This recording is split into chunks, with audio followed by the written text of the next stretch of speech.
ಬೆಳಗ್ಗೆ Mahalakshmi plastic agency ಒಂದರಲ್ಲಿ ಬೆಂಕಿ ಕಾಣಿಸಿಕೊಂಡಿರುವ ಘಟನೆ ವಿಜಯಪುರ ನಗರದ ಗಣಪತಿ ಚೌಕ್ನಲ್ಲಿರುವ ಅಂಬಿಕಾ ಬಾರ್ ಕೆಳಗಡೆಯ ಮಹಾಲಕ್ಷ್ಮಿ ಪ್ಲಾಸ್ಟಿಕ್ ಏಜೆನ್ಸಿನಲ್ಲಿ ನಡೆದಿದೆ. ಸುದ್ದಿ ತಿಳಿದು ಸ್ಥಳಕ್ಕೆ ಅಗ್ನಿಶಾಮಕ ದಳದ ಸಿಬ್ಬಂದಿಗಳು ಬಂದು ಬೆಂಕಿ ನಂದಿಸಿದ್ದಾರೆ. ಇನ್ನು ಎಪಿಎಂಸಿ ಪೊಲೀಸ್ ಠಾಣಾ ವ್ಯಾಪ್ತಿಯಲ್ಲಿ ಈ ಘಟನೆ ಸಂಭವಿಸಿದೆ.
ಇಂದು ಬೆಳಿಗ್ಗೆ ಸುಮಾರು 7:30 ಪೌಣೆ 8 ಸುಮಾರು ನಾವು ಕಾಯಿಪಲ್ಲೆ ತರಲಾಕ ಹೊಂಟಿದ್ದೆವು. ಹೋಗೋತ್ನ್ಯಾಗ ನೋಡಿದೆವು ಇಲ್ಲಿ ಅಂಬಿಕಾ ಬಾರ್ ಗಣಪತಿ ಚೌಕ್ ಹತ್ತಿರ ಕೆಳಗಡೆ ಗೋಡಾನಲ್ಲಿ ಒಂದು ಹೊಗೆ ಬರ್ತಾ ಇತ್ತು.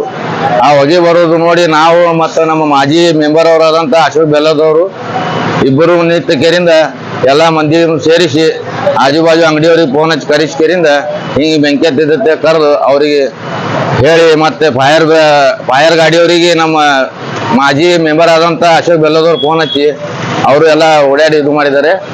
ಅವರು ಫೈರ್ ಬ್ರಿಗೇಡ್ದವ್ರು ಬಂದು ಕೇರಿಂದ ಎಲ್ಲ ಆಗುವ ಅಂತ ಅನಾಹುತಗಳನ್ನು ತಪ್ಪಿಸಿ ಎಲ್ಲವನ್ನು ಆರಿಸಿ ಎಲ್ಲ ಒಳ್ಳೇದು ಮಾಡಿದ್ದಾರೆ. ಮಾಲೀಕರಿಗೆ ನಾವು ಹೇಳಿದ್ವಿ ಅಲ್ಲಿ, ಆಮೇಲೆ ಅವ್ರು ಯಾರ್ಯಾರು ಸ್ಪೆಡ್ಜಿ ಬಂದ್ರು ಅವ್ರ ಅಂತ ನಂಬರ್ ಇತ್ತು, ಅವ್ರು ಬಂದು ಫೋನ್ ಹಚ್ಚಿ ಕರ್ಸಿದ್ರು.